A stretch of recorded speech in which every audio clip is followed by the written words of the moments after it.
Ok, pessoal. Bom dia. Bom dia. É o seguinte, esse assunto de hoje não cai nessa prova agora, tá? Na segunda, mas cai na terceira, ok? Então, a gente vai começar com a parte de estimativa de parâmetros, onde o ponto importante aqui é, toda vez que eu for trabalhar com uma distribuição de probabilidade, como a gente viu aí nesse módulo da prova 2, a gente precisa, na verdade, saber com que distribuição nós estamos trabalhando. E aí, como é que eu vou saber com que distribuição eu estou trabalhando se eu não souber quais são os parâmetros dela? Então, por exemplo, no caso aí, sempre se falou, olha, você está trabalhando com uma normal, com média 2, variância tanto. Tá, de onde ele arrumou isso? Como é que ele sabe que ele está trabalhando com isso? Tá? Então, essas informações saem das estimativas de parâmetros. Por quê? Porque quando eu for trabalhar, independente da forma como eu vou trabalhar, na parte prática, eu tenho que fazer a estimativa de parâmetros. Tá? A menos que essa estimativa já tenha sido dada de alguma outra maneira. Ok? Então, por exemplo, no processo de compra que eu coloquei para vocês, aquisição, por exemplo, de computadores, existia uma especificação técnica. E eu quero saber se aquele equipamento está de acordo com aquela especificação. Então, a especificação já vem pronta de um projeto. Tá, e se eu não tenho uma especificação e eu quero simplesmente testar o computador? Eu quero pegar os benchmarks dele e saber se eles estão acima ou abaixo de uma determinada situação. Então, eu tenho que testar o computador. Só que como é que eu vou fazer? Vou testar uma vez só? Eu faço benchmark uma única vez? Não, eu faço dezenas de vezes, às vezes centenas de vezes, para ter certeza que eu estou trabalhando com toda a faixa possível daquele computador. Por que motivo? Porque depende da carga dele. Tá? Se você está com muita carga de rede, desempenho é baixo. Se você tiver com muita tarefa de disco, desempenho é baixo. Se você tiver com a memória cheia, desempenho é baixo. Tá? Ah, mas eu acabei de botar o computador. Bom, depende do sistema operacional, você já carregou a memória suficiente para, dependendo do caso, eu conseguir fazer muita coisa. Ok? Então, você pegar, por exemplo, uma máquina comum, Windows 10 com 4 GB, o que acontece? Carroça, né? Não vai fazer nada, até para bater texto do bicho. Ok? Então, a questão é, se eu tiver pelo menos 8 GB, eu não vou conseguir fazer muita coisa, vai cedendo. Vai cedendo. É a característica do próprio sistema operacional. Tudo bem, pessoal? Bom, então o que a gente faz? Nós temos duas formas de trabalhar com isso. A primeira é chamada de estimação pontual, ou seja, eu vou tentar obter um valor único que represente tudo. Tá? Então, no caso aqui, né, vocês têm um parâmetro que representa vocês. O que é? Numa disciplina como essa? A média. Não é a média que representa vocês? Representa o quê? O desempenho que vocês tiveram dentro do curso. E aí, na hora que você fala, olha, minha média foi 7, ou foi 8, ou foi 9, significa? Eu tenho uma interpretação por trás disso. Tá? Então, aqui no FPB, por exemplo, significa que você passei com média 5,5. Significa? Eu já concluí que você já foi para a final, né? Se você passar com 5,5, você tem que ter ido para a final, senão você passava com 7. Percebam que a própria informação numérica já me dá informação sobre o que aconteceu. Mesmo que ninguém fale que você foi para o final. Eu já sei que você foi. Está entendendo? Ah, eu passei com 8,25. Tem chance de você ter ido para o final? Não. Tá? Então, o que acontece? Sua média mais alta mostra que você não foi para o final. Sua média mais baixa, em um determinado intervalo, eu vou ficar na dúvida. A um certo valor, eu já tenho certeza que você foi para o final. A não ser aqueles raros casos que o professor deixa fazer a final para aumentar a nota. Mas aí ele aumentou a nota. Entendeu? Mas o desempenho está relacionado a esse parâmetro. Tá? E no caso aqui, a média é um ponto. Tá? Então o camarada tirou 3 na primeira prova. Aí chegou na segunda prova e tirou 10. Chegou na outra prova e tirou 10. O que aconteceu? Passou. Então, eu percebo que existia uma variabilidade alta, porque na primeira prova ele tirou 3, mas nas outras duas ele tirou 10. Então, existia uma variabilidade grande por conta desse primeiro 3. Mas essa informação pontual não me diz essa variabilidade. Só me diz a sua média. Ok? Então sua média, por exemplo, foi 7,5. Tá, 7,5. Eu não sei nada sobre a variabilidade do que aconteceu. Tá, e como é que eu capto algo dessa variabilidade? Uma outra forma de estimativa chamada estimativa por intervalo. Então a estimativa por intervalo mostra para mim o seguinte, olha, qual é essa variabilidade que está acontecendo aí? O 7,5 é o centro desse negócio. Mas o que aconteceu no entorno dele? Foi entre 3 e Ficou entre 3 e 10, tá? Mas o intervalo de confiança vai mostrar para mim o quê? A variabilidade estatística. Tá? Não é simplesmente amplitude de intervalo como a gente via lá nas tabelas, lembra? Que a gente calculava uma medida chamada amplitude total. A amplitude total era o máximo menos o mínimo, ok. Mas não é isso que a gente vai ver aqui. O que a gente vai ver aqui, o que é? É uma forma chamada de intervalo que tem associado a ela uma probabilidade. E essa probabilidade vai me mostrar com que probabilidade você está dentro daquele intervalo. Ou seja, qual é a probabilidade de que o verdadeiro parâmetro esteja lá. Que é o quê? Que é o quanto você sabe. Porque aquele 7,5 pode não refletir exatamente o que você sabe que você não sabe. Por quê? Porque eventualmente na primeira prova você tirou 3, por quê? Porque você chegou aqui com uma baita dor de cabeça, passou mal a noite anterior, estava no hospital, veio para cá fazer a prova e não deixava a posição. E aí? Isso mede o seu conhecimento da primeira prova. Talvez você tirasse 3,10 se você não fosse. Estão entendendo? Então a questão é, essa variabilidade, ela tem informação por trás que muitas vezes eu não conheço. Então por esse motivo que a gente vai associar essa brincadeira com uma probabilidade. E essa probabilidade dá uma informação para mim sobre o verdadeiro parâmetro. Tá? E esse verdadeiro parâmetro é o que eu busco.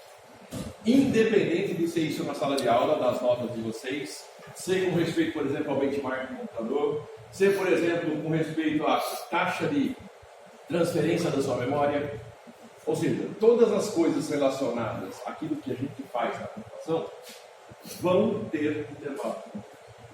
Por quê? Porque a variabilidade, pessoal, ela é intrínseca a tudo que a gente estuda. Tá? Você vendo, reage sempre do mesmo jeito em toda a situação igual? Não. De jeito nenhum. No dia que você está zen, você chega no centro da cidade e o camarada te dá um encontrão, joga no chão. Você levanta, tá, tudo bem. Outro dia você já não está tão bem assim, você já levanta meio, né, esquentado. No dia que você está virado no tetel, aí você cai lá, o cara já sabe a porrada. Ou seja, é a mesma situação. Por que numa você simplesmente deixou passar, barato, na boa, e na outra você já saiu da bancada? Porque depende do seu estado de espírito. Então, qual é o verdadeiro eu? Quem é o verdadeiro eu? É aquele zen que deixa tudo barato, ou é aquele que sai da bancada toda vez? Concorda que é alguma coisa ali no meio? Não é nos extremos, é alguma coisa no meio. Tá? É isso, pessoal, que a estimativa por intervalo vai tentar captar. Ok? Ela vai olhar esses extremos, mas ela não vai usar exatamente o extremo. Ela vai usar o quê? A informação que está mais ao centro. Ficou claro, pessoal? Tranquilo? Bom, então, olhando isso, o que acontece? Primeiro, toda vez que eu vou trabalhar com um intervalo, eventualmente com a própria média pontual, eu tenho que ter essa informação vinda de algum lugar. Né? De onde ela vem? Da amostra. Então vocês estão percebendo que quando chega na inferência, tudo que a gente estudou até agora se encaixa. Né? Ou seja, se encaixa a informação da amostra, se encaixa a informação da distribuição de probabilidade, se encaixa a informação que eu vi daquelas tabelas que a gente viu lá no começo, gráfico e tudo mais. Quando chega aqui, se encaixa tudo. Por quê? Porque agora eu vou fazer aquele trabalho que a gente falou lá no comecinho. Eu vou extrapolar a informação que vem da amostra para a população. Tá? Então tudo aquilo que a gente estudou até agora vai começar a se encaixar em cima de quê? Em cima de como, não mais só no papo, mas como eu vou de fato pegar a informação que sai da amostra e falar, ó, isso reflete a população. Tá? É isso que a gente vai ver a partir de agora. Ok? Nos estimadores pontuais a gente vai ver esses dois, média e proporção, e vai ver os mesmos por intervalo, para média e proporção. Ok? Beleza, então, vamos lá. O estimador da média você já conhece. É a média que vocês usam todo dia, é a média que a gente usa para passar numa disciplina ou não. Ou seja, somar suas notas e dividir por um número de provas. Então, no caso específico, o que é? Eu somo toda a informação que eu tenho na minha variável, seja ela qual for, e divido pelo total de pessoas, coisas ou o que seja lá que eu esteja medindo. No benchmark do computador, como é que eu vou saber o como ele é bom? Eu vou pegar o desempenho dele em todas as simulações, vou dividir pelo total das simulações dele. Somo tudo, divido pelo total. Eu vou chegar ao quê? Ao benchmark médio desse computador. Boa parte do software que faz o benchmark já fazem isso internamente. Você nem vê. Quando ele dá a resposta, você já deu pronto. Ele já fez tudo isso aí internamente. Tá? Então, quando você faz os testes de benchmark e ele fala para você, em média, a taxa de transferência da sua memória é tanto. Por que em média? Ok? Em média, a taxa de transferência do seu HD é tanto. Ele já fez. Então, sabe lá quantas simulações ele fez, mas ele fez um número de simulações razoável para ele conseguir ter essa informação com uma certa segurança. Tudo bem? Dúvida dele? Tranquilo? Bom, então, obviamente, também tem a ideia da proporção. A ideia da proporção é familiar para vocês, né? A primeira prova a gente teve uma questão exatamente em cima disso. Que foi o quê? Você tinha aqueles zeros e uns ali, né? Que era a história lá da enfermagem, né? Se o camarada conseguiu ou não fazer a vacinação ao tempo, lembra? Ixi, a primeira prova está tão boa que ano passado. Diga. Segunda? Não, teve uma questão na primeira prova. Caiu para alguns. Caiu para alguns, não caiu para todo mundo. Em relação ao tempo da vacinação. Se o cara conseguiu ou não, era sucesso e fracasso. Tá? Era para fazer a coisa, para fazer a tabela. Não? Bom, caiu na prova de alguém. Tá? Então a questão é, quando eu faço isso, então já que eu não expliquei, vou explicar agora. Vamos lá. O que acontece? Eu tenho vários casos onde a pessoa tem que cumprir uma tarefa em um determinado tempo. Tá? Esse tipo de coisa também acontece no mundo da informática. Eu tenho um prazo para entregar um determinado projeto, vocês sabem disso. Então o professor fala assim, ó, dou um projeto para vocês entregarem daqui a 2 semanas. Onde ele estipulou essas 2 semanas? Como é que ele sabe que em 2 semanas você vai conseguir fazer? A mesma coisa, como é que o camarada lá da vacina sabe que o cidadão tem que vacinar em X tempo? Porque foi feito um teste, foi feita uma amostra. Tá? E o professor sabe não só por tudo que ele já, né, dos projetos pregressos que ele passou para a turma, e ele sabe que nesse tempo é possível, assim como o camarada que vai fazer a vacinação também sabe. Então, no final das contas, o que vai acontecer? Eu tenho já uma ideia, em termos, pelo menos, médios do que acontece. Mas quando eu tenho uma informação tipo sim ou não, cumpriu o prazo ou não cumpriu o prazo, independente do prazo que foi cumprido, o que eu quero saber? Qual é o percentual de pessoas que cumpriram esse prazo? Então, se eu dou uma tarefa para vocês e dou 15 dias para vocês fazerem, é lógico que o que eu espero? Que 100% cumpre o prazo?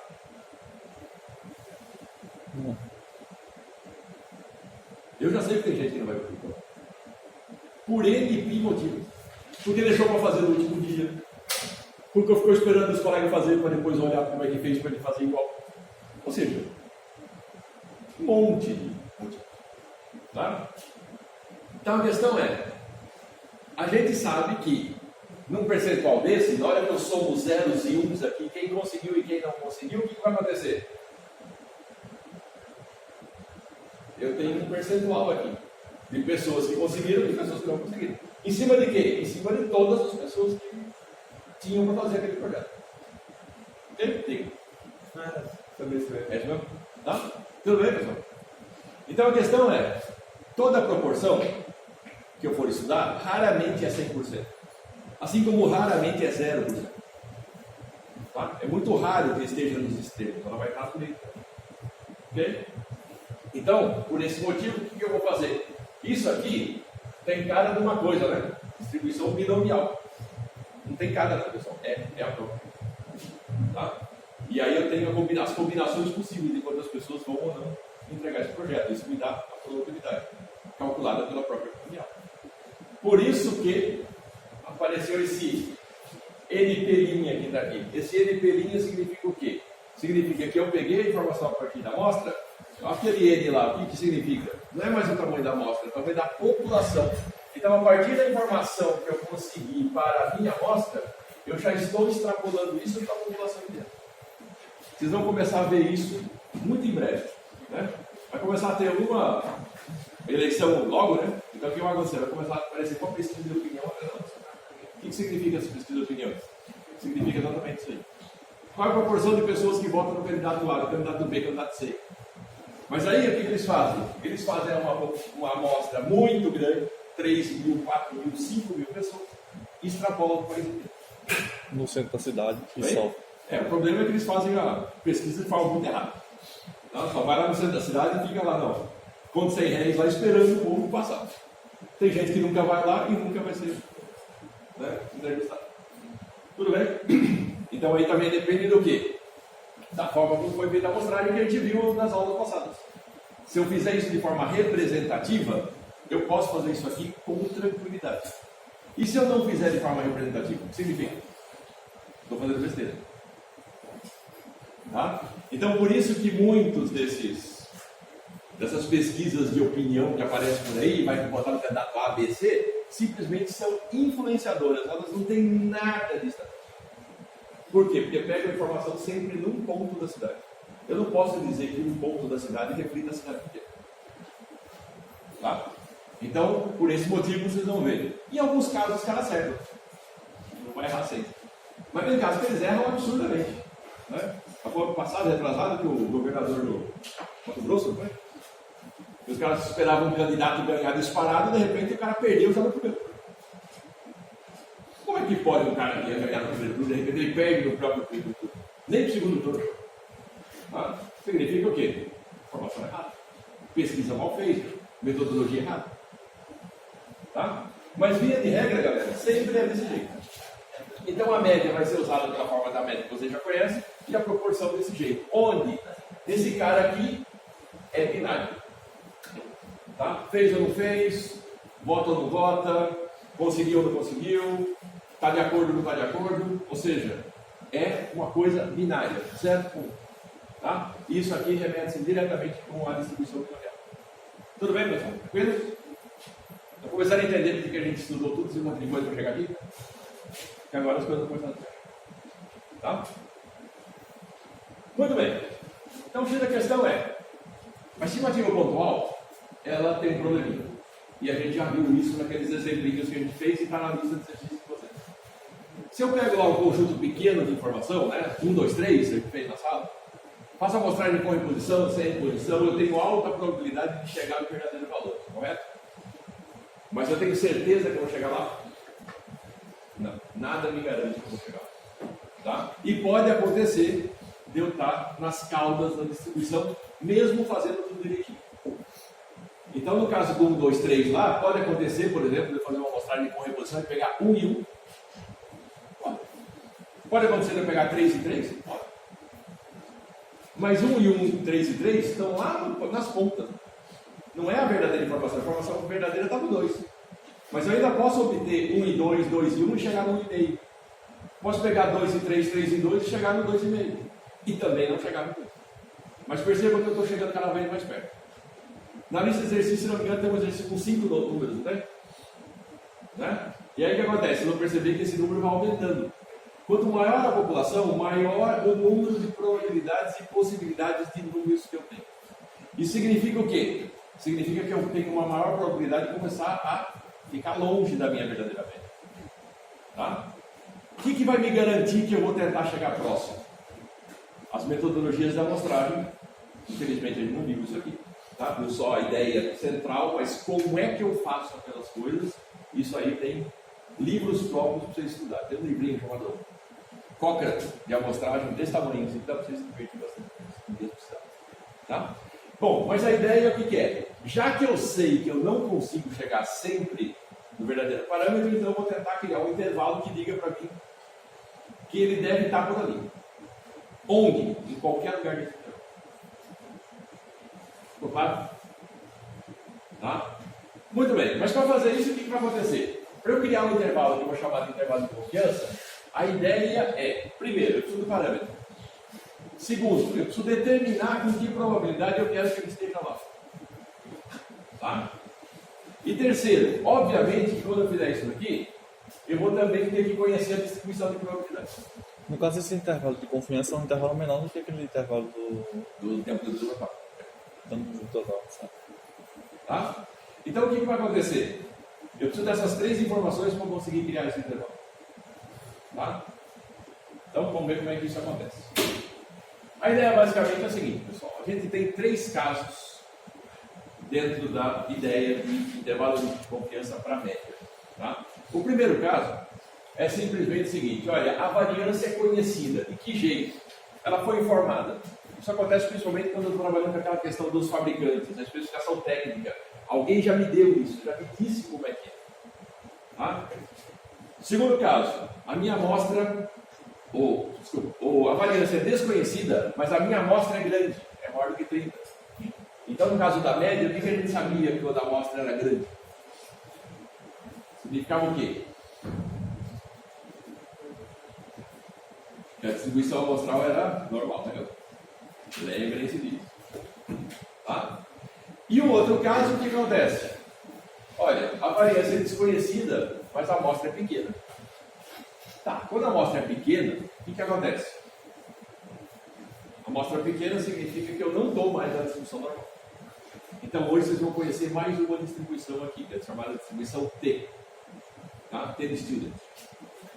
Essa distribuição dá para você a distribuição amostral da média no caso da amostra pequena, N menor ou igual a 30.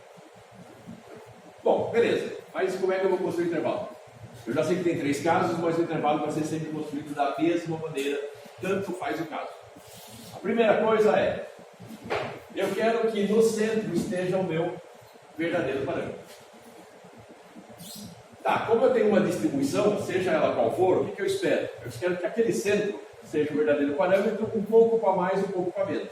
E eu vou determinar esse intervalo ali. Tá, mas determinar esse intervalo com uma coisa para menos, uma coisa para mais, significa que eu não conheço o verdadeiro parâmetro, eu tenho que estimar a partir de quê? A partir da estimativa pontual, que é a média amostral. Ok, mas eu continuo sem saber onde é que esse cara vai terminar. Quanto significa esse cidadão E0 aqui? Quanto a mais ou quanto a menos eu vou ter que criar? Bom, eu tenho que criar esse parâmetro de alguma maneira. Como é que eu vou criar isso? Eu vou criar a partir da probabilidade. Então eu vou pegar a distribuição que eu conheço, vou criar esse intervalo de forma que esse intervalo ajustado no lugar que eu quero tenha a probabilidade que eu quero. Ok? Tá, então como é que isso acontece? Isso acontece desse jeito. Então o verdadeiro parâmetro meu deveria estar aqui no meio. Mas eu não tenho o verdadeiro parâmetro. A única coisa que eu tenho, o que é? É a média amostral. Então eu uso a média amostral. Tá. Um pouco para a esquerda, um pouco para a direita, que é esse E0 aqui, ó. Um pouco para cá, um pouco para lá, isso vai me dar para mim o quê? Qual é o intervalo? Mas quem diz para mim onde eu paro? A probabilidade. Então o que vai acontecer? Fora desse intervalo, tem que sobrar alfa sobre 2. Quem que é esse alfa sobre 2? É a probabilidade que eu quero, menos 1, só que, como eu tenho dois lados, eu tenho que dividir isso aqui por 2. Ficou claro? Tá? Então aqui dentro tem uma probabilidade que é chamada de 1 menos alfa, que é aquela que eu determinei, eu especifiquei isso. Se eu quiser, por exemplo, 95%, 1 menos 0,95. Aí eu quero 99%, 1 menos 0,99. Tá? Beleza. Então o que sobrou para fora é aquilo que eu não quero. Então esse camarada aqui vai ser determinado dessa maneira. E com isso eu vou ter um intervalo. Esse intervalo vai ser x menos é 0. Quem me deu esse é 0? A probabilidade. Quem me deu esse cara aqui? A probabilidade. Tudo bem? Ficou claro, pessoal? Dúvidas? Tem gente com cara de interrogação aí. Diga lá. Pergunta. Se é zero são iguais nos dois lados, basta fazer de um lado para achar o no meio, né? Se a distribuição for simétrica. Ah, sim. Entendi. Se não for simétrica, eu já comi. Porque esse zero pode ser diferente dos dois lados, né? Entendi. No caso da distribuição simétrica, ele é perfeitamente. Mais dúvida, pessoal? Tranquilo? Bom, então com isso, eu vou tentar construir esse negócio matematicamente, que é o que está me faltando. Eu sei a ideia, consigo visualizar essa ideia, mas como é que eu vou construir essa ideia? Bom, construir a ideia, pessoal, vai chegar nessa coisa linda de morrer. Tá? Ou seja, se eu tiver o sigma conhecido, eu vou partir de quem? Eu vou partir daquela ideia de que exista alguma coisa proporcional à minha distribuição, porque eu sei que a distribuição aqui é anormal. Tá? Variância conhecida me leva para a distribuição normal, independente do tamanho da distribuição, do tamanho da amostra. Tá? E aí o que acontece? Eu vou pegar esse x barra que está aqui, que é o valor da minha amostra, e vou somar e subtrair esse camarada aqui, que é proporcional a quem? É proporcional à própria variância, no caso aqui o desvio, divide pela raiz de n, e eu estou multiplicando por um fator da minha própria distribuição. Por quê? Porque é isso aqui que vai me garantir que esse camarada existe do jeito que eu quero.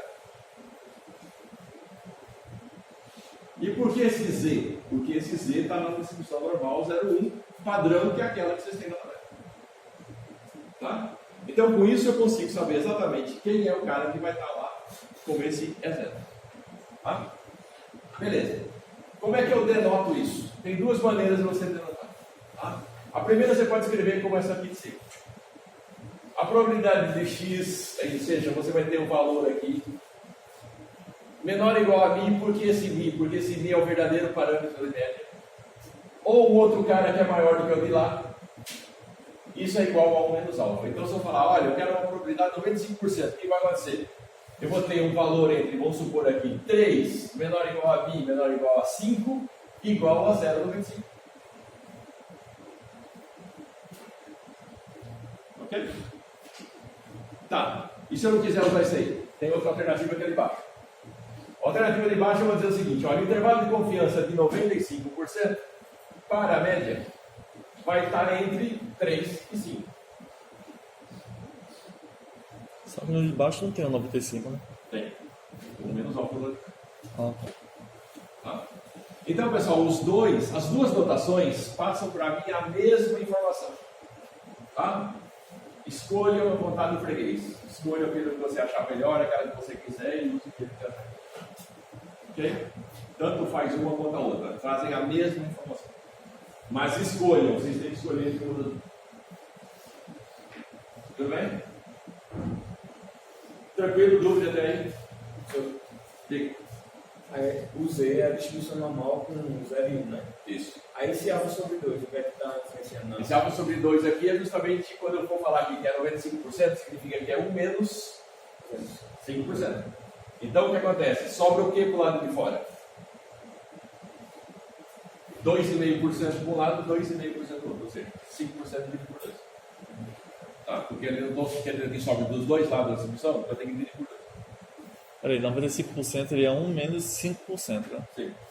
Aí 5% dividido por 2, né?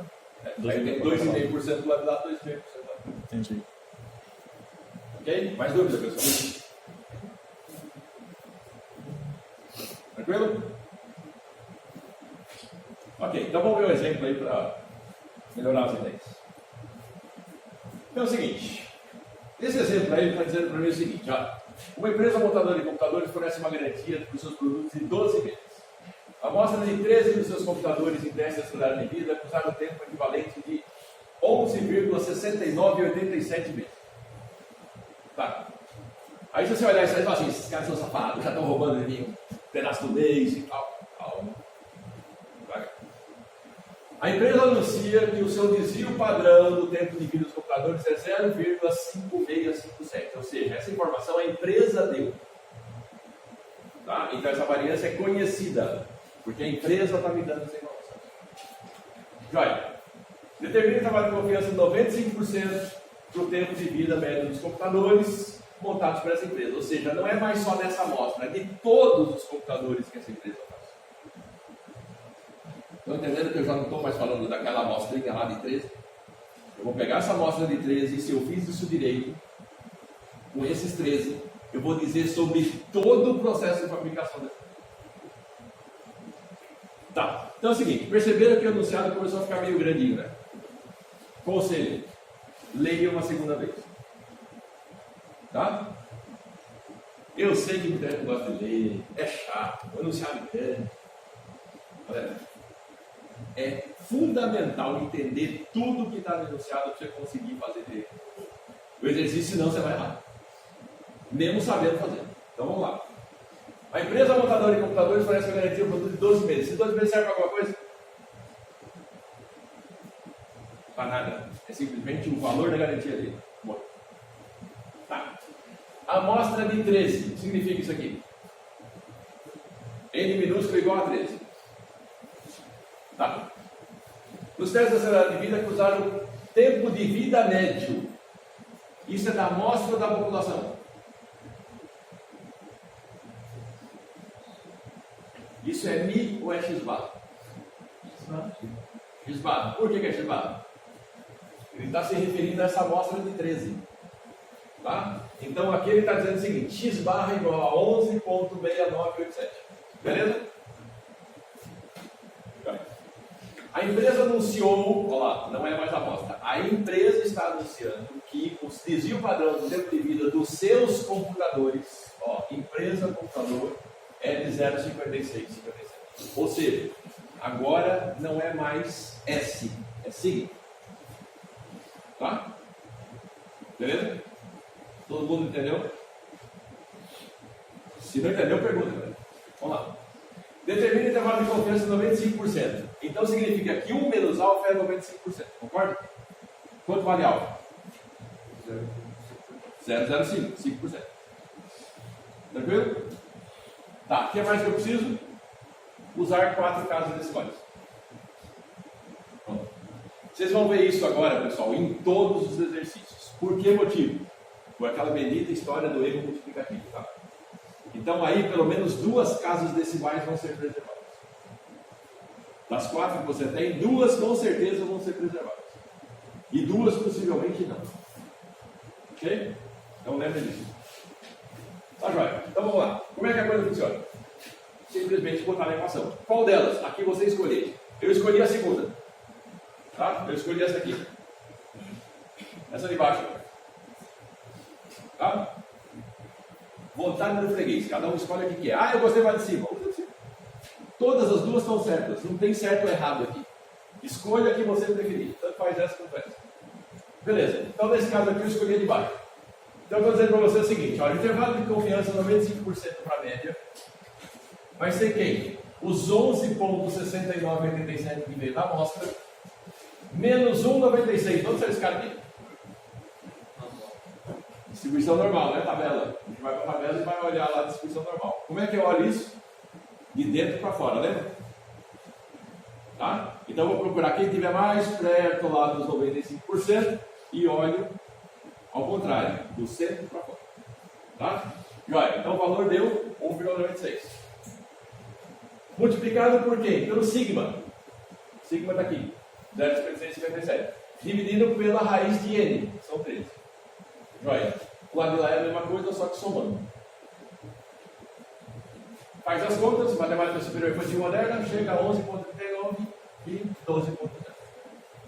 Opa, e agora? Eu posso dizer que o fabricante está sacaneando comigo, que não está entregando dentro daquilo que deveria? Olha o intervalo de confiança dizendo para mim que o 12 está lá dentro. Tá? O que significa? Se o 12 está dentro do intervalo, pessoal, eu não posso dizer que a empresa teve sacaneando. Então isso aí acontece muito, e com certeza vai acontecer com algum de vocês, de comprar um computador de uma marca famosa, e depois com 12 meses e 5 dias, ficou. Já aconteceu, não? Aconteceu, né? Com certeza. Muitas Tá? vezes. É. Aí você fala, pô, que sacanagem. Não. O que acontece é o seguinte, você não deu garantia de 12 meses? Olha aqui, ó. Passou uma quireirinha dos 12 meses, meu filho, seu computador está já no bico do corpo. Tá? Então a questão é, Tem computadores que você vai comprar que vão durar muito mais do que isso. Né? Eu tenho computador que tem 7 anos de idade, que está lá firme e forte. Mas tem computadores de colegas que compraram a mesma marca, o mesmo modelo, da mesma época que eu, e que já foram embora com 1 ano e 1 mês de vida. Tá? Então é sorte. Por isso aqui. Tá? O que a empresa garante? 1 ano seu computador vai funcionar direitinho, bonitinho, legal. Joia. Depois de 1 ano, meu amigo, eu não garanto nem mais um dia. Tá? Nem mais um dia. Ok? E isso aqui é um exercício que mostra bem essa brincadeira. Ou seja, uma besteirinha depois dos 12 meses, o computador já pode ficar. Tá? Hoje existe uma coisa chamada obsolescência programada. Já ouviu falar disso? Não? Pois então eu vou dizer para vocês o que significa. Como descobriram, principalmente com celulares, que as pessoas trocam de celular em média de 2 em 2 anos, isso é mundial, tá pessoal? Não é só o Brasil. No mundo inteiro, a maioria das pessoas trocam de celular a cada 2 anos. O que eles estão fazendo? Adianta o celular durar 3? Não. A pessoa vai trocar mesmo. Então eu já estou projetando e usando componentes que não vão precisar durar mais do que 2 anos. Tá? Eu dou 1 ano de garantia, o cara fica feliz, satisfeito que ele vai durar o dobro do tempo. Isso chama-se obsolescência programada. Ou seja, depois do tempo ele vai, pessoal. Onde você vai encontrar isso com muita facilidade, chama-se impressora. Você compra uma impressora já de tinta, ele diz lá, você tem um número X de cópias. Marca HP. Depois do número X de cópias, ela para de funcionar. Por que ela para de funcionar? Está lá com o cartucho cheio, tudo bonitinho, legal, mas para. Obsolescência programada. Aí tem gente que leva lá no centro da cidade e manda queimar aquele chip que é o que controla o número de cópias e continua usando por mais 3, 4 anos. Tá? Mas isso aí é uma obsolescência programada pela própria empresa. Ela trava o sistema e não deixa ele funcionar depois do número X de cópias. Você comprou outra impressora. Legal? Muito bem.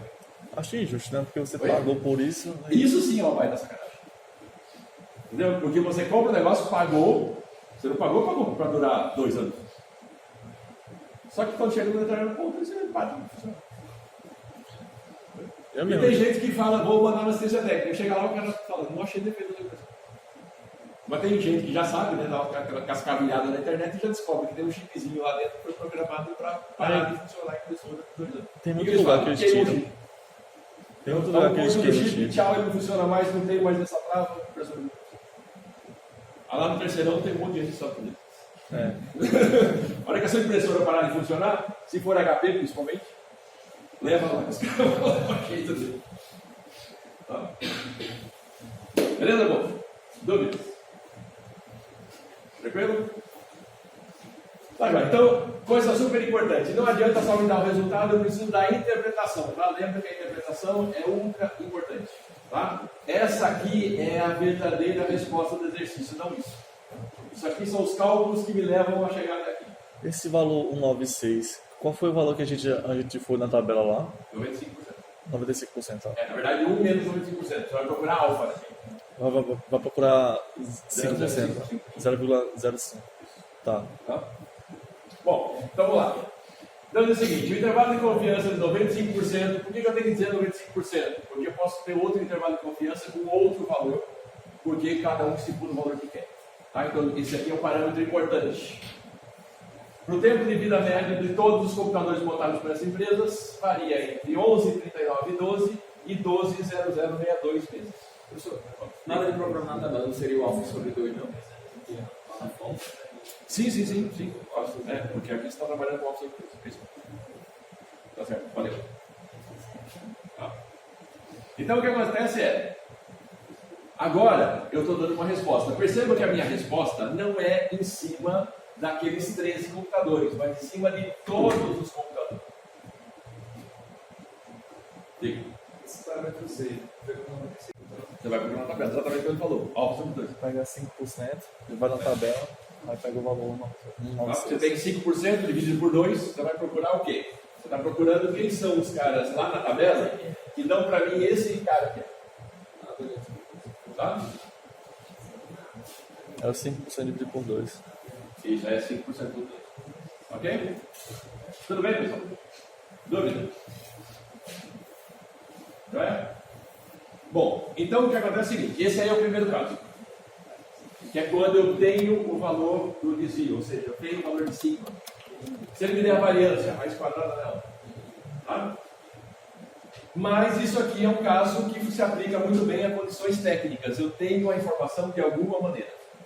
Tá, e quando eu estou trabalhando em casos onde não tem isso? Bom, se eu tiver casos onde eu não tenho isso, a minha solução é estimar essa variância a partir da amostra. Mas eu não vou usar a variância, eu vou usar o desvio. Então eu vou calcular quem? A raiz quadrada dessa variância. Tá, e o que eu vou fazer com ela? Simplesmente, se você olhar tanto essa equação quanto essa, o que mudou em relação ao anterior? Exatamente. Só trocou o sigma que tinha na outra pelo S agora. O resto, pessoal, é tudo igual. Tá? Ou seja, todas as vezes que você estiver trabalhando com média, vocês vão ver que as equações são muito parecidas. Tá? Muito parecidas. Por isso tem que tomar um certo cuidado no uso delas. Ok? Tá, então nesse caso aqui, tanto faz usar essa de cima quanto a de baixo, mas percebam que eu troquei o sigma pelo S. Por quê? Porque o S agora vem da amostra. Então eu tenho que calcular a média da amostra, tenho que calcular o desvio da minha amostra também. Tá? São duas coisas agora que eu preciso calcular. Tudo bem? Joia. Então vamos lá. Nesse caso aqui, eu vou deixar para vocês brincarem. É exatamente a mesma ideia do outro, só que agora eu estou com 99%. Tá? Então vamos lá. Interessados na melhoria do funcionamento de uma rede de alta confiabilidade, eu fiz uma pesquisa e verificou que o número de pacotes perdidos na rede em 50 dias de trabalho e obteve uma média de 3,54 pacotes com desvio de 1,08 pacote. Joia. Determina trabalho 99% de confiança para o número de pacotes perdidos. Bora fazer? É igualzinho ao anterior. Só vai mudar. Você vai dividir o S, vai tirar o sigma pelo S. Aqui esse bicho aí está bem tranquilo, né? Ele já deu S para você. Botar na equação e fazer a conta. 7 minutos. Deve dar para a volta.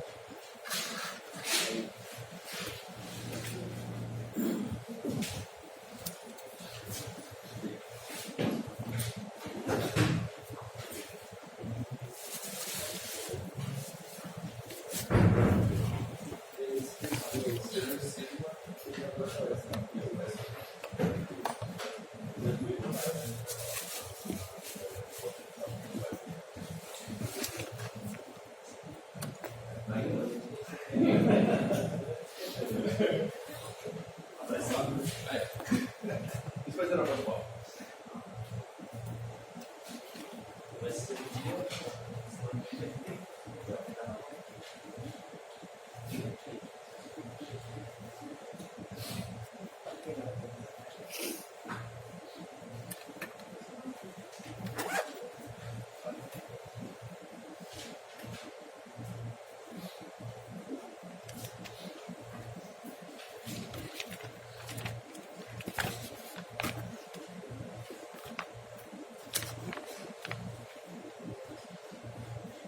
E aí, galera?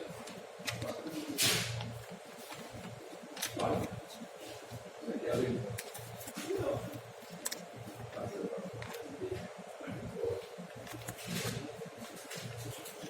E aí, galera?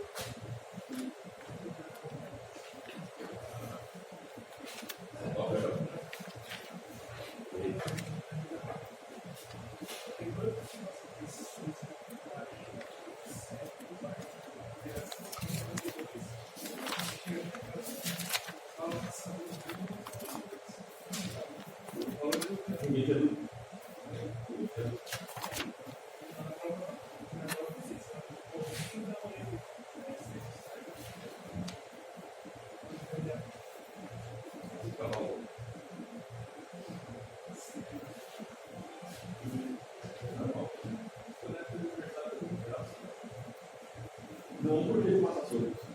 Eu passar muito sobre isso. Ele é uma que você tem que ir para a prova, pendurado. coisas aqui podem embora. Ah, tá.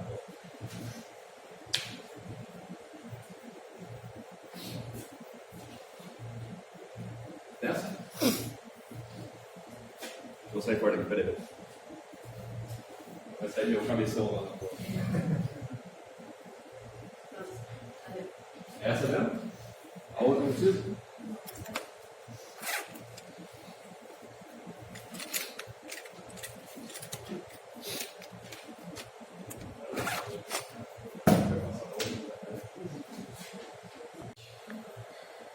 Vamos à última linha na questão, tá? Então aqui é o negócio seguinte, ele tem lá uma rede de alta velocidade, ele quer uma de alta confiabilidade, ele quer saber o que? Ele quer saber se essa rede, qual é o intervalo de confiança dos parâmetros dessa rede, e portanto ele fez um experimento de 50 dias, tá? E obteve como valores médios 3,54 pacotes perdidos com um desvio de 1,08 pacote. Ok, ele quer um trabalho de confiança de 99%, ou seja, ele quer uma altíssima confiança sobre a informação que ele vai passar para o cliente dele. Joia. Então, como é que você resolve isso? Bom, primeiro, eu vou lá procurar 99% para esse intervalo de confiança. Tá? Então, 3,54 é o valor da média, 2,58 é o valor que eu vou achar na tabela. Ok? Beleza. 1,08 é o valor que veio do desvio, que agora é o desvio da amostra. Ok? Como é que eu sei que é da amostra? Porque ele está dizendo que na amostra de 50 dias, teve média de 3,54 com um desvio de tanto. Esse desvio é dos 50 dias. Tá? Beleza, dividido pela raiz de 50. Na tabela tem dizendo que é 2,57, porque tem 2,58. Depende da tabela, você tem um arredondamentozinho. Ah, Tá? Às vezes você pega uma tabela um pouco menor, uma tabela um pouco maior, dá uma diferençazinha. Mas 2,57 é 2,58, realmente. Oi? É o valor mais perto possível do 0,05. Né? Você tem 0,005. É 1% dividido por 2. Tá? Bom, e aí? Fazendo as contas, eu tenho o valor de 3,1459 e 3,9341 pacotes. Tá? Já, então a minha resposta é que é intervalo de 99% de confiança por número de pacotes perdidos varia entre 3,1459 e 3,9341 pacotes. esse raio de 50 é de 50 dias de trabalho. 50 dias, Ah. que é o tamanho da amostra que nós vamos. Tá? Beleza, então aqui se encaixa direitinho no segundo caso, ou seja, eu tenho 50 é maior do que 30, tá? As informações vieram direto da amostra, então eu tenho distribuição normal como a distribuição dos parâmetros médios. Ok? Dúvida, pessoal? Tem dúvida? Não? Dúvida? Diga. É.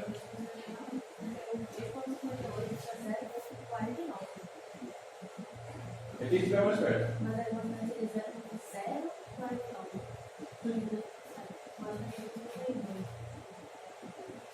Peraí. Ou pode ser 57 ou 58.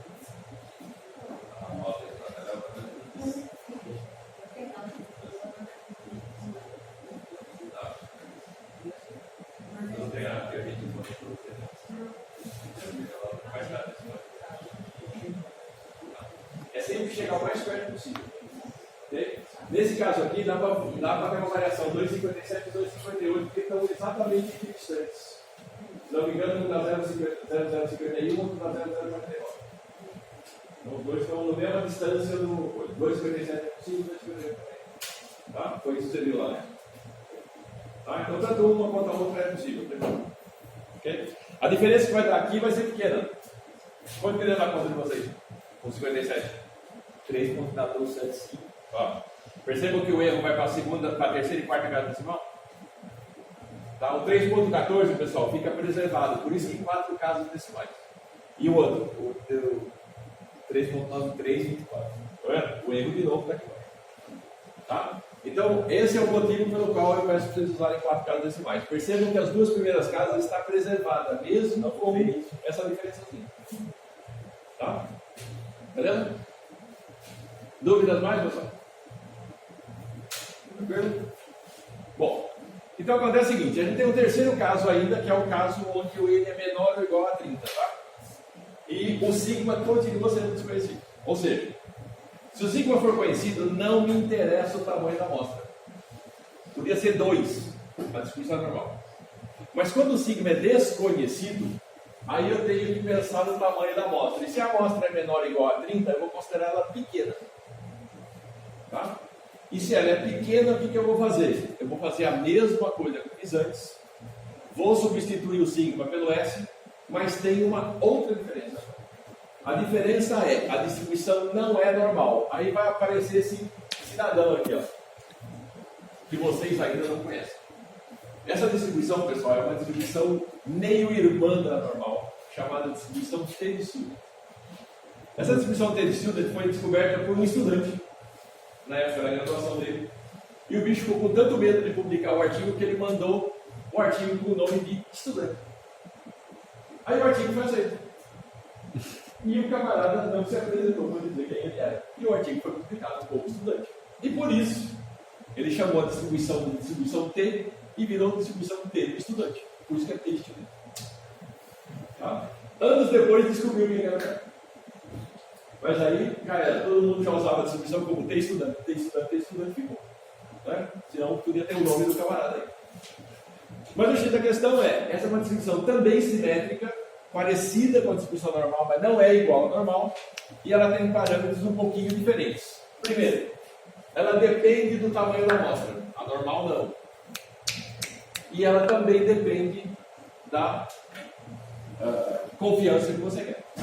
Tá? Ok, então vamos ver a cara do sujeito. Tirem foto à vontade, vocês vão precisar. Na prova, a terceira.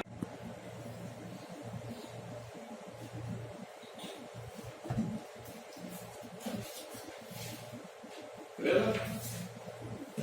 Muito bom, então vamos lá. Percebam que essa tabela agora ela tem duas coisas interessantes. Primeiro, aqui em cima eu tenho duas coisas. Aqui está escrito teste unilateral ou teste bilateral. Tá, ela também vai servir para os testes de hipótese que a gente vai ver na próxima aula. Depois dessa daqui, né, a próxima é prova. Depois a gente vai ter a outra aula. A outra aula a gente vai falar de teste de hipótese. E ela serve para os vários tipos de teste de hipótese. Por isso que ela aparece dessa maneira. Quando eu vou fazer intervalo de confiança, pessoal, eu vou usar a linha de baixo, tá? Onde está escrito teste bilateral. Eu vou esquecer que existe a linha de cima, só vou olhar esta linha. E eu também tenho que olhar esta coluna aqui. Essa coluna, onde lá está escrito N-1, a distribuição T, ele chama de graus de liberdade. Tá? Por que graus de liberdade? Graus de liberdade, assim como na física, como na computação gráfica, o que acontece? O que significa graus de liberdade? É o número de coisas que eu preciso fixar para ter a verdadeira posição do objeto. Tá? No caso aqui, qual é o número de coisas que eu preciso fixar para ter o conjunto de dados inteiro? Então, no caso da distribuição T, com N-1, eu consigo reconstruir a distribuição inteira. Por quê? Porque eu posso tirar qualquer elemento de lá, mas tendo a média, eu consigo reconstruir o conjunto de dados. Concorda? Tá? Então, vamos lá. Nesse caso aqui, a gente tem o número de graus de liberdade. A gente vai olhar qual é o valor do meu intervalo de confiança e vou achar diretamente o valor aqui. Tá? Então, vamos dar um exemplo para vocês entenderem melhor. Nesse exemplo aqui, ele está dizendo o seguinte: pensa no exemplo que vocês acabaram de fazer, só que em vez de ter 50 dias, eu só tenho 20. Bom, se eu tenho 20 dias, já não é mais distribuição normal. O N é menor que 30. Tá, então vamos lá. Como é que eu vou achar esse negócio nessa tabela? Então vamos lá. Na N-1, então não é 20, é 19. Eu vou procurar na linha do 19, ok?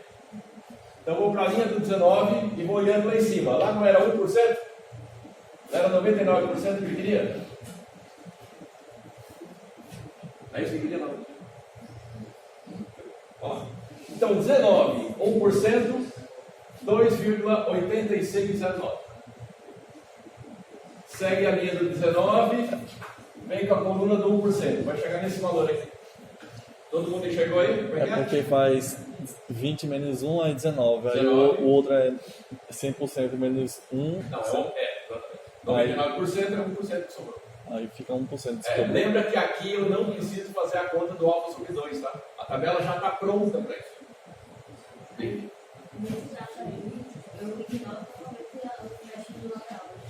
o do lateral a gente não vai usar por enquanto. Daqui a 2 aulas, tá? E vai usar o off inteiro, né? O alfa inteiro. Ok? Tudo bem, pessoal? Então o que está acontecendo aqui é o seguinte: essa tabela aqui é mais tranquila de usar. A tabela normal tem várias possibilidades de uso. Essa aqui basicamente só tem este uso. Tá? A distribuição T serve basicamente para calcular intervalo de confiança, teste de hipótese. Ok? Então, dentro desse curso é isso que vocês vão fazer com ela. Tem outros usos da distribuição T que a gente não vai ver nesse curso. Mas nesse curso a única coisa que a gente vai fazer com ela é isso.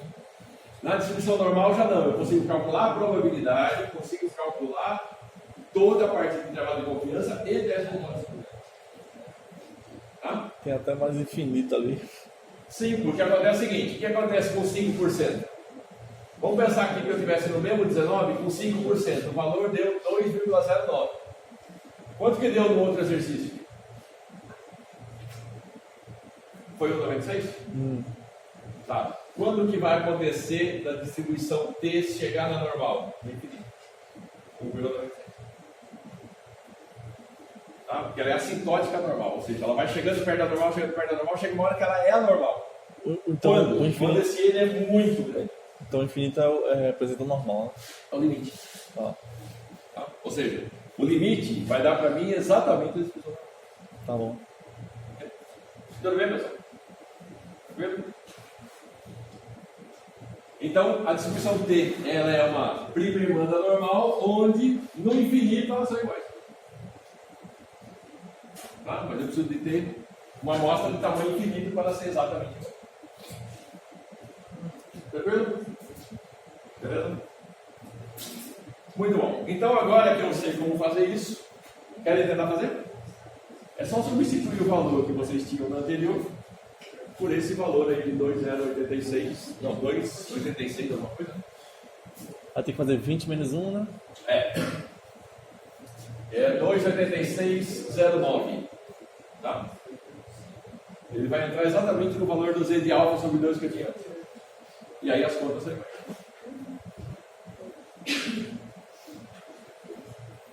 E aí tu vai achar um negócio bem interessante. Ele substitui alfa sobre 2, não é só alfa não, né? É alfa sobre 2, só que na tabela você vai procurar só o alfa. Tá. Aí é uma particularidade da tabela. Ah, só a tabela, tá. Só a tabela. 2,8602, né? 2,8609. Tá.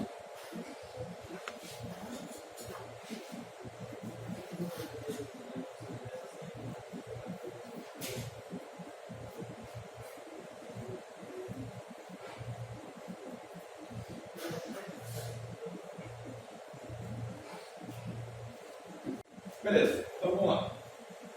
Fazendo a conta, só substituindo esse cara aqui por 20 e a tabela que a gente usou, a tabela T. Tá? Aí a resposta dá para mim dar 2,8491, 4,23 a 9. Tudo que chegou aí? Joia. Então a minha resposta é: o intervalo de 99% de confiança para o pacote perdido varia entre 2,8491 e 4,23 a 9. O que vocês notaram com o resultado final em relação ao outro que eu tinha uma amostra de surpresa? Exatamente, o intervalo é bem maior. Tá? Então o que acontece? Quando eu diminuo o tamanho da amostra, eu aumento a variabilidade. Significa o quê? Significa que eu estou diminuindo, vamos dizer assim, em termos de custo da obtenção da informação, só que a minha imprecisão aumenta. Quanto maior o tamanho da amostra, mais preciso eu sou. Significa que esse intervalo vai ficar cada vez menor. Ok? Porque a única coisa que mudou aqui foi basicamente o tamanho da amostra e a tabela. Ok? O resto ficou tudo igual. É a mesma média, é o mesmo desvio, tudo igualzinho. A mesma significância 99%. Então, nesse caso aí, o que a gente tem? A única coisa que está variando é, basicamente, a tabela por conta do tamanho da amostra. Tá? Então, com isso, a gente percebeu que aumenta bastante a variabilidade. O que aconteceria se eu jogasse isso aqui para 10? Ia aumentar esse camarada aqui, portanto, a minha variabilidade ia aumentar mais ainda. Tá? Esse é o motivo, pessoal, pelo qual todo mundo fala, quanto maior a amostra, melhor. É melhor para isso. Os meus intervalos vão ser bem menores. O que significa? Eu ganho em precisão. Ok? Por isso, por exemplo, quando você vê esses testes de benchmark aqui, o que o cara faz? Ele faz 2, 3 amostras? Não, faz 6, 150 amostras, 200 amostras. Tá? Tem programa de benchmark que fica horas rodando. Para quê? Para conseguir a melhor informação possível. Então, quando ele dá para você aquele valor é altamente confiável. Tá? Então, esse é o motivo pelo qual eu tenho que usar cada vez maior a amostra. Tudo bem, pessoal? Alguma dúvida? Tranquilo? Perigos das duas tabelas. As duas tabelas estarão na próxima prova. Lembra que uma é usada de forma ligeiramente diferente da outra. Tá? Então, cuidado, principalmente se trabalho de confiança, você vai precisar dividir por 2 na tabela normal e aqui não precisa dividir por 2. Ok? Então, esse é um ponto importante. Joia. Vamos lá. Então, para encerrar a brincadeira, vamos para a última parte, que é o intervalo de confiança por proporção. O intervalo de confiança por proporção, pessoal, também tem a mesma característica da outra, com a diferença que eu não preciso pensar na variância. Por quê? Porque no caso aqui, eu só tenho um parâmetro que é o parâmetro P. Quando eu olho lá para a binomial, o que tinha no parâmetro da binomial? A média era P, né? A esperança era P, e a variância era NP1 menos P. Ok. Então a variância está lá em cima do próprio P, não precisa esquentar com isso. Tá? Aqui o que eu preciso pensar é, a amostra é grande ou é pequena? Tá. X da questão é o seguinte, a amostra pequena, pessoal, leva vocês de volta lá para a binomial. Tá? E aí o negócio é enturmado. Parece simples, mas tá? E também não faz parte do estudo desse curso. Quem quiser, tem livros aí de estatística que vocês podem consultar e ver como é que é para fazer o trabalho de confiança do tamanho da amostra usando a distribuição variável. Tá? Tá, mas por que a gente não vai estudar isso aí? Pelo mesmo motivo que eu conversei com vocês antes, quando a gente estava trabalhando no caso da binomial. É muito raro você usar o N muito pequeno. Por que motivo? Vocês acabaram de ver a precisão. A precisão é importante quando eu dou uma resposta. É importante, quanto maior o N, melhor a minha precisão. Então é óbvio que vai ser difícil alguém chegar aqui e falar, vamos calcular uma proporção do tamanho da amostra 10. Não faz muito sentido. Tá? Então aqui é a mesma coisa. A amostra grande, para mim, significa o quê? Maior do que 30. E maior do que 30, eu já posso pensar numa aproximação pela distribuição normal. Beleza, distribuição normal, está lá na minha tabela, já sei fazer, não preciso ficar calculando aquele monte de combinatória para fazer as contas. Então é muito mais fácil. Tá? Joia. Então, por esse motivo, a gente vai pensar que aquele P' que a gente viu lá atrás, que é a soma de x dividido por n, onde o x é binário, ele vai ter uma distribuição normal com o parâmetro P, P1 menos P sobre n.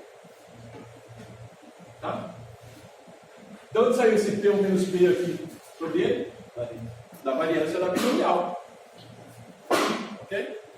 Beleza. Então o que acontece? O trabalho de confiança passa a ser esse sujeito aqui. A equação parece um pouco maior, mas na verdade isso aqui é a própria raiz da variância e tal. Você pode colocar na resposta ali na questão dele, só para confirmar. Aí o que acontece é o seguinte, nesse caso, o que a gente precisa? A gente precisa de trabalho de confiança para P. Porque P é a proporção procurada, é a proporção da população. Tá? E com esse intervalo de confiança eu consigo fazer o que eu preciso. Tá, mas como é que é a ideia? A ideia é a mesma. Eu vou pensar em alguma coisa em P, um pouco para o lado esquerdo do P, um pouco para o lado direito do opa. Não é nada aqui, galera, é mais. Tá? Um pouco para o lado direito de P e eu tenho um intervalo baseado em quê? Baseado na probabilidade que é 1 menos alfa. A mesma construção que eu tinha para a média. Não muda. Tá? A ideia é a mesma. Eu vou construir um intervalo baseado naquela distribuição, vou tirar fora o alfa sobre 2 de um lado, alfa sobre 2 do outro, sobrou no meio 1 menos 9. Aquele mesmo gráfico, só que agora em vez de x barra é p.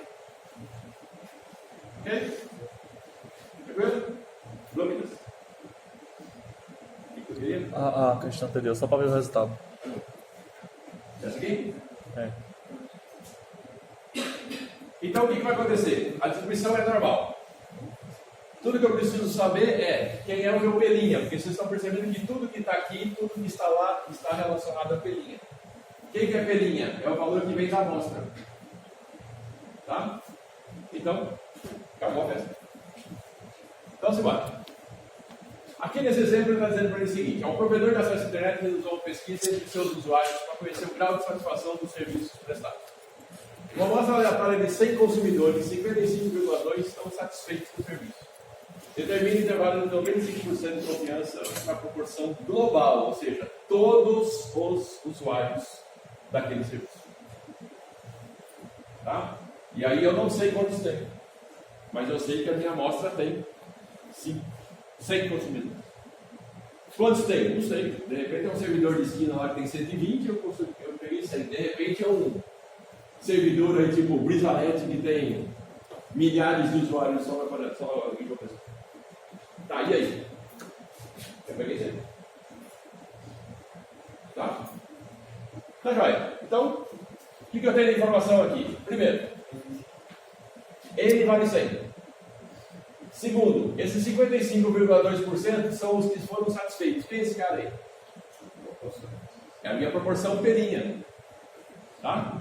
A P eu não tenho, é porque eu quero o intervalo de confiança dela. E eu quero o intervalo de confiança de 95%. 95% na normal, pessoal, vocês vão perceber rapidamente que vai sempre para aquele bendito 1,96. Né? Vai chegar uma hora e falar assim: 95 normal, bilateral, 1,96. Não precisa nem pensar mais, nem olhar para cá. Tá? Tá, vai. Quando for unilateral, não vai ser isso, não vai ser 1,96. Tá? Isso vai acontecer em testes de hipóteses. Aqui não. Beleza, então vamos lá. Intervalo de confiança 95% para P vai ser o 0,552, que é aquele camarada lá, eu tiro do percentual, tá, pessoal? Isso aqui é proporção, não percentual. Tá? Vai. Que multiplica 1,96. Aí eu tenho pelinha, 1 menos pelinha sobre N. Pelinha, 0,552, 1 menos pelinha, 1 menos 0,552 dividido por 100. E para o lado de lá a mesma coisa, só que eu vou somar. Tá? Resultado final. Intervalo de confiança 95% para P vai dar 0,4545, 0,6495.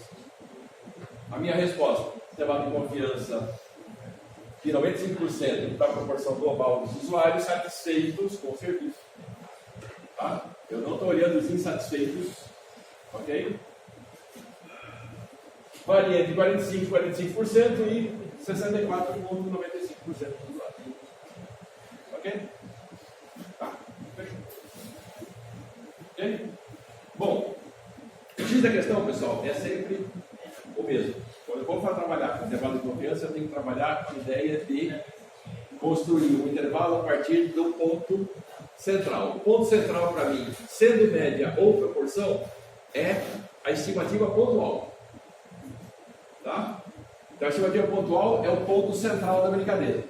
Eu vou pegar alguma coisa para a esquerda, alguma coisa para a direita, que vai depender da distribuição de probabilidade e do valor dessa distribuição de probabilidade.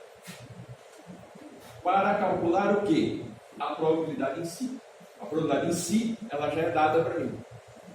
Tá? Então, se vai vir 95%, 99%, 97%, 93%, 90%, o valor que for. Ok? O valor que for. Tá? Eu tenho que calcular a probabilidade correspondente daquele camarada na tabela. Morreu. Tranquilo? Vai? Dúvida até aí, pessoal? Deixa eu voltar para o slide, por favor. Anteriores. É o exemplo. Tá? Bom, então, galera, fechamos por aqui. Tá? Alguma dúvida? Muito bem. Vamos lá para a chamada. Na prova você vai dar as duas tabelas? A prova 3 vocês vão ter todas as tabelas aí para brincar. Tá.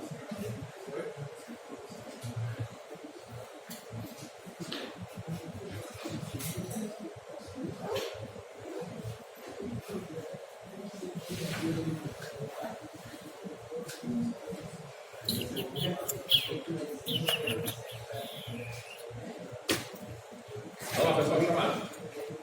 Aleph. Douglas. Cleiton. Everaldo. Everton.